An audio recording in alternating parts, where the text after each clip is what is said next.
எரியும் நெருப்பில் எண்ணெய். சிஎஸ்கேவிற்காக ரோஹித் சர்மா மனைவி வெளியிட்ட பதிவு. காரணம் என்ன? வாங்க பார்க்கலாம். அப்படியே இந்த வீடியோவுக்கு ஒரு லைக் பண்ணுங்களேன்.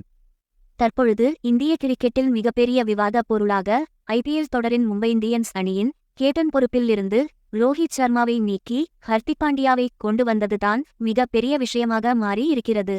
தற்பொழுது இந்திய அணி தென் ஆப்பிரிக்காவிற்கு கிரிக்கெட் சுற்றுப்பயணம் செய்து விளையாடி வருகிறது. ஆனால் இந்த சுற்றுப்பயணம் குறித்து இந்திய கிரிக்கெட்டில் எல்லா செய்திகளும் கீழே போய் உள்ளது.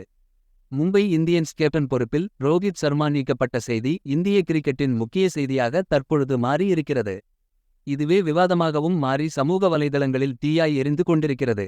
ஒருபுறம் ரோஹித் சர்மாவின் ரசிகர்கள் இந்த விஷயத்திற்கு முழு எதிர்ப்பு தெரிவித்து சமூக வலைதளங்களில் களமாடி வருகிறார்கள்.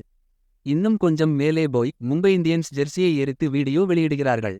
ரசிகர்கள் ஒருபுறம் இப்படியாக எதிர்ப்பை காட்டிக் கொண்டிருக்கும் போது சூரியகுமார் யாதவ் தன்னுடைய இன்ஸ்டாகிராம் பக்கத்தில் உடைந்த இதயம் இருக்கும் ஒரு புகைப்படத்தை வெளியிட்டு தன்னுடைய எதிர்ப்பை வெளிப்படுத்தியிருக்கிறார்.